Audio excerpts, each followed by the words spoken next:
Sebetulnya ada nggak sih faktor-faktor lain, faktor-faktor tertentu nih yang mungkin menyebabkan resiko seseorang itu lebih besar terkena dengan insomnia gitu? Apakah mungkin dari usia, dari gender, atau ada faktor-faktor lain, Dok? Sebenarnya insomnia bisa mengenai siapa saja, dari anak kecil sampai lansia bisa, ya laki-laki perempuan bisa. Ada beberapa pola yang ditemukan bahwa lebih banyak memang ditemukan pada perempuan. Tuh, penanganannya seperti apa dan apakah insomnia ini juga sebetulnya termasuk gangguan kejiwaan? Kalau kita memang mengkategorikan insomnia itu bisa menjadi suatu gangguan kejiwaan dengan cara tadi ya, bukan cuma satu hari nggak bisa tidur langsung ke psikiater bilang, "Dok, saya insomnia." Belum tentu ya.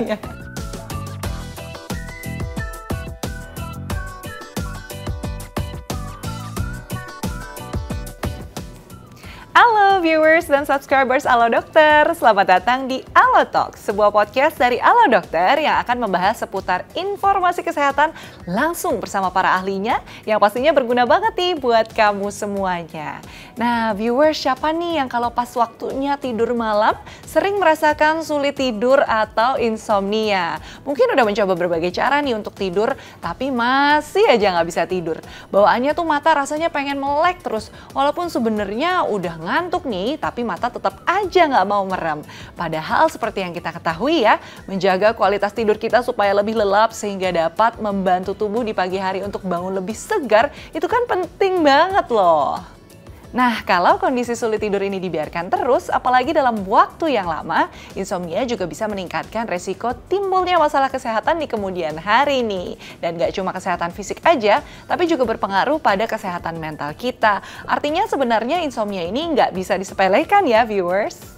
Tapi sekarang saya mau ajak para viewers semua yang lagi nonton untuk yuk bareng-bareng mulai perbaiki pola tidur dan gaya hidup supaya kamu juga bisa mengatasi insomnia sehingga lebih mudah untuk tidur dengan lelap terutama di malam hari nih. Kira-kira gimana ya caranya?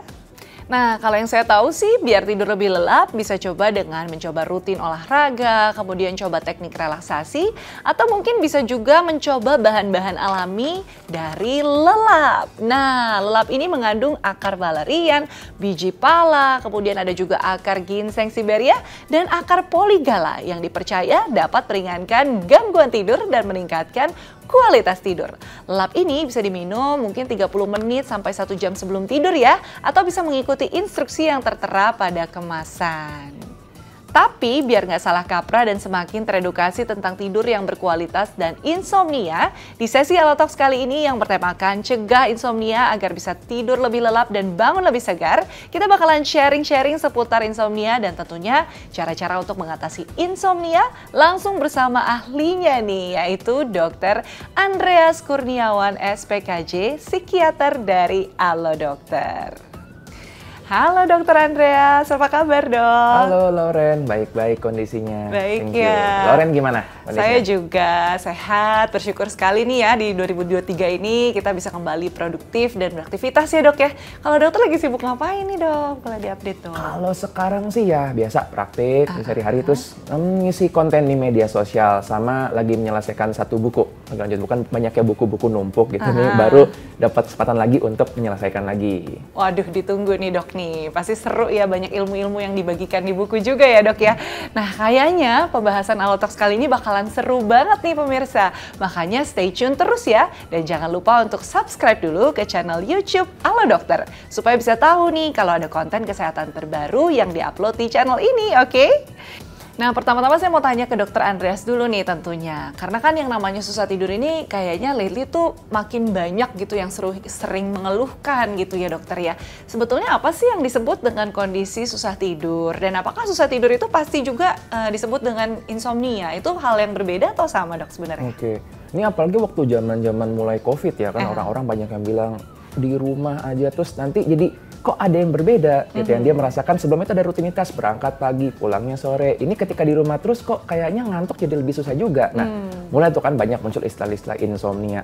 Kalau dari namanya sendiri ya, insomnia itu kan sebenarnya dari katanya somnus itu tidur, insomnia berarti tidak bisa tidur. Tapi kalau kita ngambil hanya dari definisi itu aja kok seolah-olah oh berarti nggak bisa tidur itu sama insomnia dong. Kalau begadang nonton drakor, insomnia dong berarti gitu kan. Nah, ternyata enggak ya. Insomnia itu adalah kondisi ketika seseorang tuh pengen tidur tapi nggak bisa. Waktunya ada, tempatnya tersedia tapi dia nggak bisa tidur. Jadi dia membuat jadi rasanya tuh nggak nyaman. Rasanya kayak, kan kita berasa ya kalau nggak bisa tidur dengan nyenyak, bangun pagi itu kan nggak enak. Nah, ini yang membuat seorang tuh menjadi terganggu. Dan itu juga dibedakan kalau misalnya cuma 1 hari 2 hari mungkin nggak napa-napa, tapi ketika dia sudah terjadi berhari-hari, biasanya kita patokan ini, sesuatu yang mungkin perlu ditangani adalah ketika dalam 1 minggu itu terjadi paling nggak 3 hari, separuh ya dari seminggu itu pasti akan berpengaruh banget ke badan ataupun ke pikiran. Oke. Jadi memang beda ya kalau misalnya bisa tidur tapi nggak pengen tidur karena masih mau drakoran misalnya. Beda dong. Sama memang udah kondisinya ingin tidur tapi nggak bisa. Itu yang disebut dengan insomnia gitu. Betul ya dok sekali. ya. Oke, mungkin boleh jelasin dikit nih dok. Faktor-faktor penyebabnya insomnia apa sih gitu. Karena kan saya yakin banyak banget nih viewers juga halo dokter yang pasti bisa ngerasa relate banget sama penjelasan susah tidur atau insomnia yang tadi dokter jelasin ya.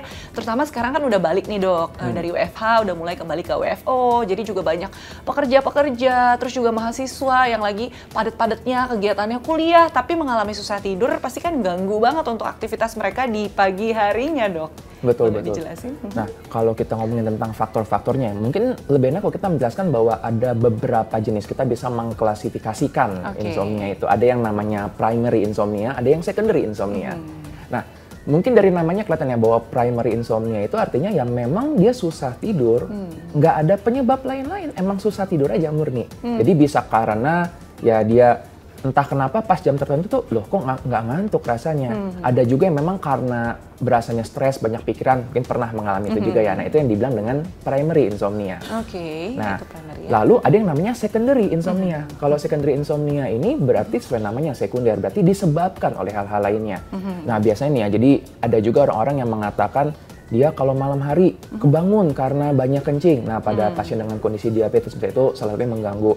Ada yang ketika malam hari jadi batuk, sesak. Nah, ini yang kita tangani bukan sulit tidurnya, tetapi justru apa yang ada di balik itu. Why-nya ya, dok? Why-nya. Jadi betul banget kita perlu mencari tahu kira-kira apa nih faktor yang bikin dia susah tidur. Jangan mentang-mentang wah susah tidur, ya udah kita fokus gitu kasih obat tidur. Belum tentu loh itu yang dibutuhkan. Nah, perlu dicari tahu dulu kenapanya. Baik, jadi problem di dalamnya itu ya dok yang tadi terdiri dari primer dan sekunder gitu ya dokter ya. Nah dok, mungkin kalau dilihat dari faktor penyebab seperti yang dijelaskan barusan itu kan sebetulnya semua orang beresiko gitu ya, bisa memang mengalami sulit tidur dan juga ya tergantung seasonnya gitu ya dok, mungkin lagi banyak pikiran, lagi ada stres atau alasan-alasan lain gitu ya. Tapi saya penasaran juga deh, sebetulnya ada nggak sih faktor-faktor lain, faktor-faktor tertentu nih yang mungkin menyebabkan resiko seseorang itu lebih besar terkena dengan insomnia gitu? Apakah mungkin dari usia, dari gender, atau ada faktor-faktor lain dok?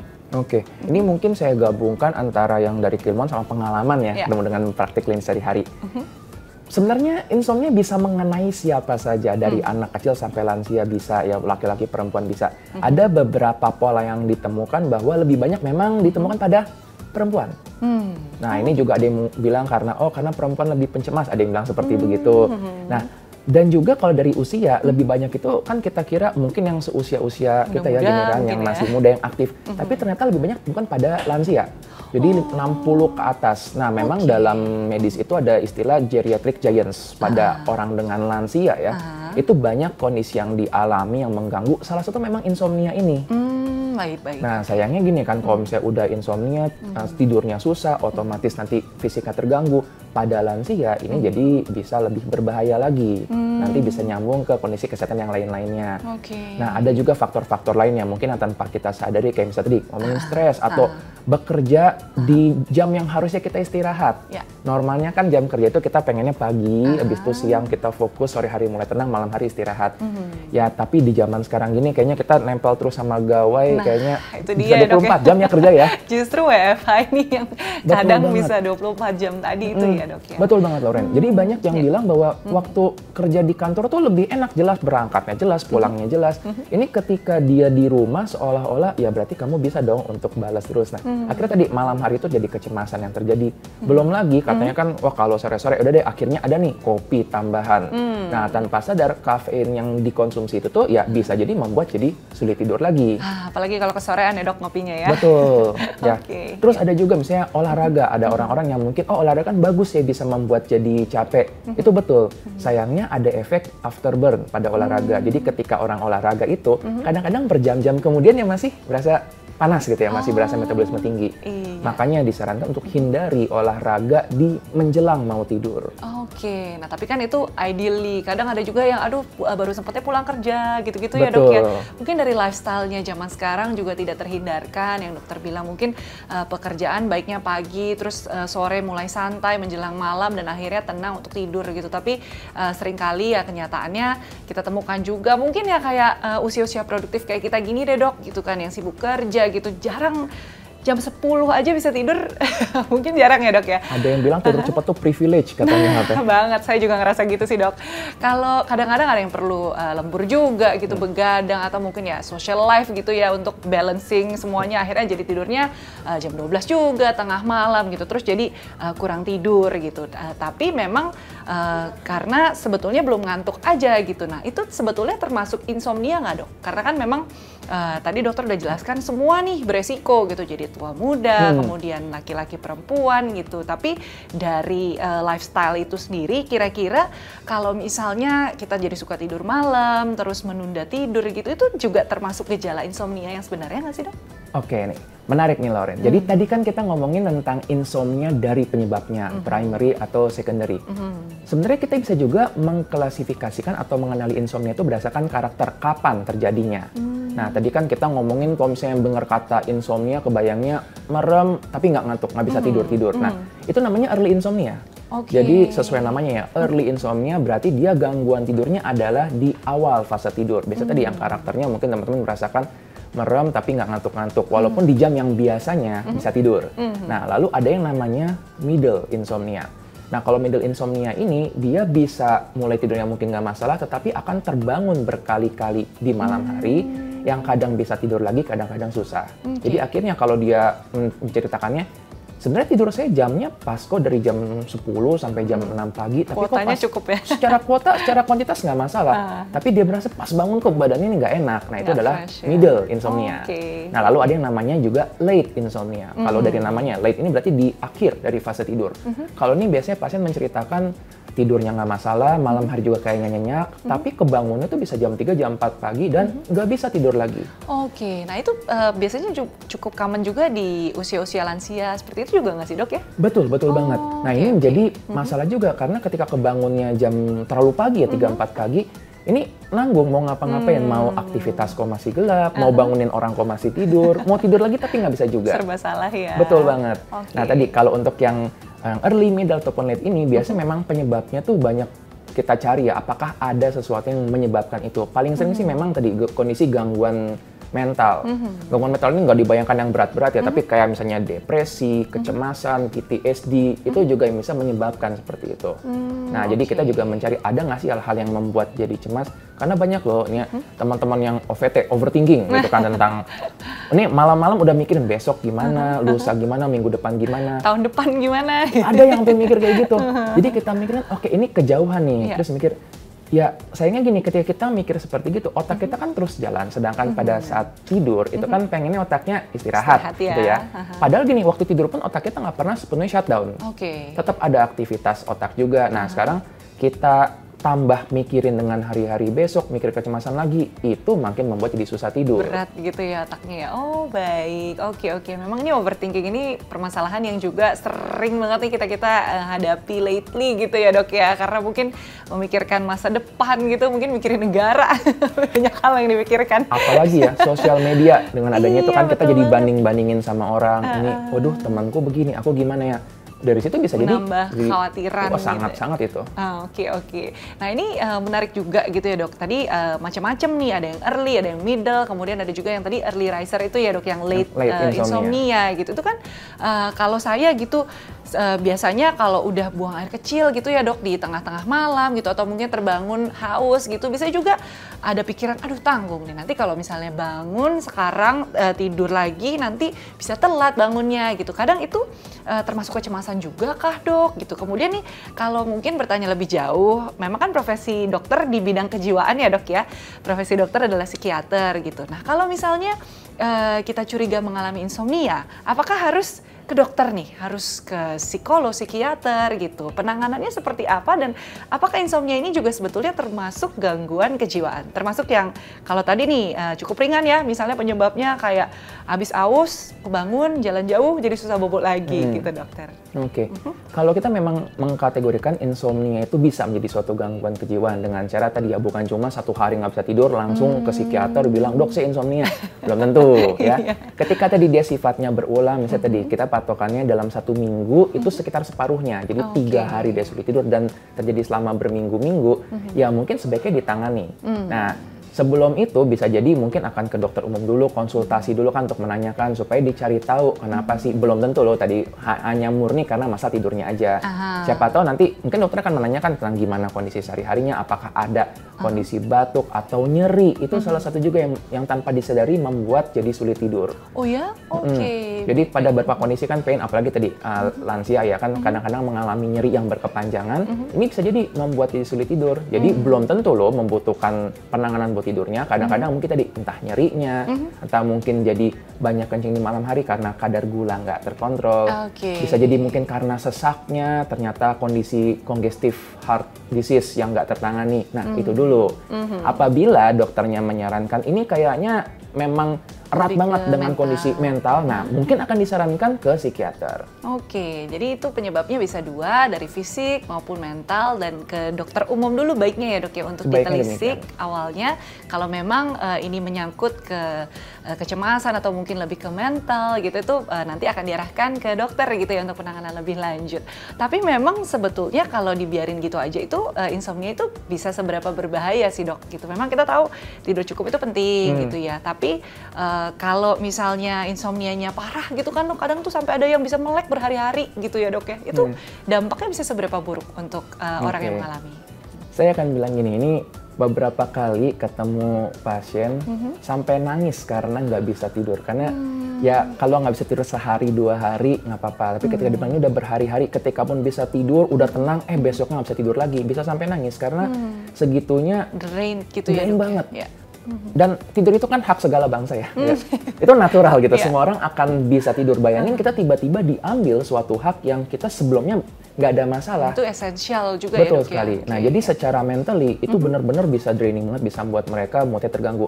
Pada pasien-pasien dengan depresi, dengan bipolar, dengan kecemasan, kondisi kurang tidur atau sulit tidur yang berkepanjangan itu juga berpengaruh langsung pada mood mereka. Makanya kan pada pasien dengan bipolar atau depresi, kadang-kadang dokter juga menyarankan, udah nih kita perlu untuk menangani tidurnya. Karena tadi ketika tidurnya terganggu, itu langsung mood besoknya berantakan. Ya kita yang mungkin tidak mengalami depresi bipolar aja ketika tidurnya nggak bagus kan istilahnya senggol bacok gitu ya. Nah, apalagi emang ada gangguan mood sebelumnya. Nah, kalau secara fisik juga ada. Karena gini, pada saat tidur itu sebenarnya tubuh kita melakukan restorasi. Jadi recover untuk sel-sel yang rusak diperbaiki, untuk memori juga itu.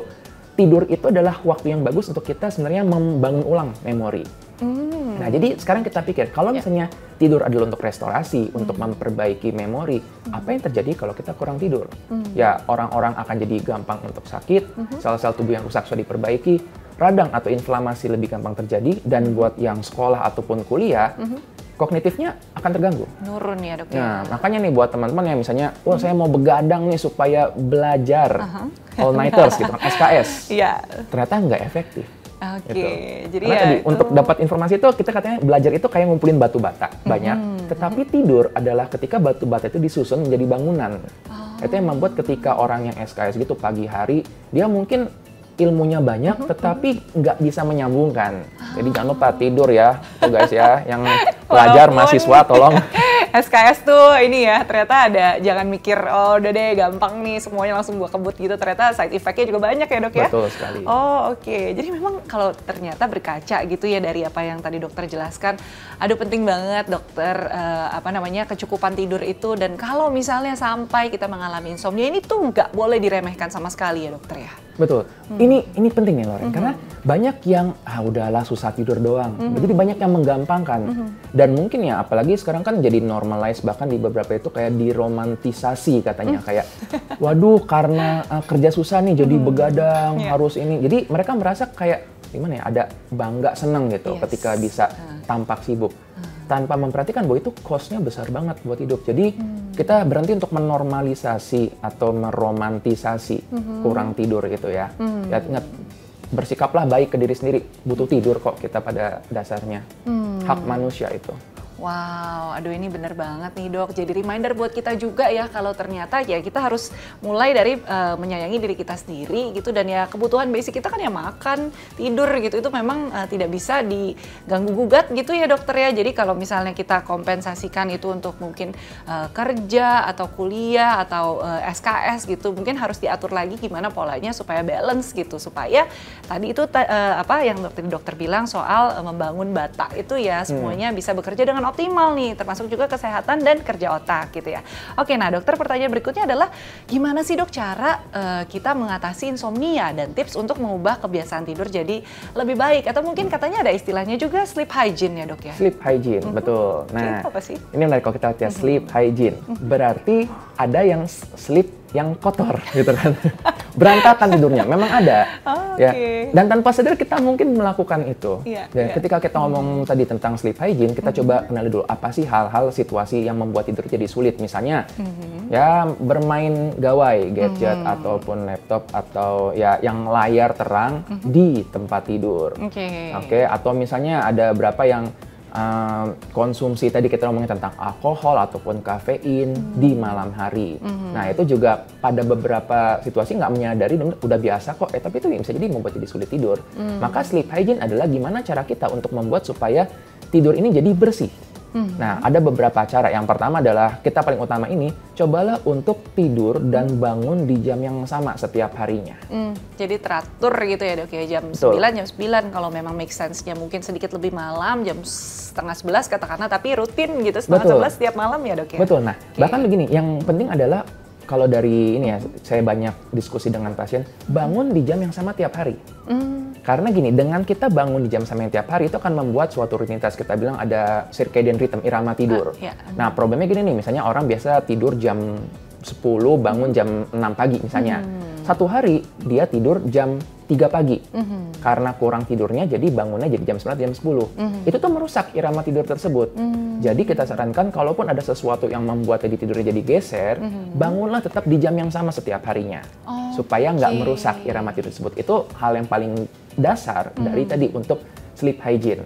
Nah, kondisi lainnya adalah misalnya coba sebisa mungkin untuk redup cahayanya. Ini berhubungan dengan ada hormon-hormon yang membuat rasa ngantuk ya. Ketika terang itu hormon tersebut nggak keluar, ketika gelap atau redup itu bisa lebih keluar gitu. Bisa akhirnya rasa ngantuk itu ada. Ada yang bilang, dok, tapi saya kalau gelap takut malah jadi overthinking. Ya udah, kan ada tuh lampu tidur ya yang kecil ya. redup. Itu nggak apa-apa seperti itu. Itu apa? Sorry, saya potong sebentar. Apakah artinya no gadget? Karena kan layar ya, walaupun di dim segimanapun tetap mengeluarkan itu ya dok ya, cahaya-cahaya gitu itu ya. Termasuk juga. Atau mungkin bisa diganti kayak harusnya mungkin baca buku dengan lampu kecil. Gimana nih dok approach-nya? Karena kan biasanya penyebab utamanya mungkin bisa dibilang 90% zaman sekarang kita karena gadget gitu ya dok. Oke, Lauren, kalau kita ngomongin tentang gawai atau gadget nih, kan memang banyak disalahkan ya, ini gara-gara gadget malam hari jadi nggak bisa tidur. Selain kita melihat tentang aktivitasnya, mungkin perlu untuk tahu apa yang dilakukan dengan gadget tersebut. Ya, ada beberapa orang yang menggunakan gadget ini untuk membaca sesuatu yang sifatnya relaxing, atau mungkin pasang lagu-lagu yang menenangkan, itu nggak apa-apa, itu bagian dari sleep hygiene. Baik. Tapi ketika gawai ini digunakan untuk sesuatu yang malah meningkatkan adrenalin, meningkatkan kortisol, kayak nonton drama yang konfliknya kuat gitu. Energi gitu ya, main game yang ribut-ribut, bikin kesel, itu malah bikin jadi sulit tidur. Ya. Nah, jadi tadi kan kita ngomongin tentang cahaya, tentang misalnya gawai, suhu juga ternyata berpengaruh juga. Ya memang ada yang bilang kan bahwa suhu dingin bisa lebih gampang tidur. Sebenarnya yang penting adalah perubahan suhu. Jadi kalau misalnya nih kita dari aktivitas di luar kamar tidur, masuk kamar tidur yang lebih adem, itu lebih bisa membuat ngantuk. Gitu. Lalu tentu kayak noise ya, suara-suara bising, sebisa mungkin itu dikurangi. Maka ada orang yang kebantu mungkin dengan menggunakan earplug gitu yang untuk menutup telinga ataupun penutup mata. Ya?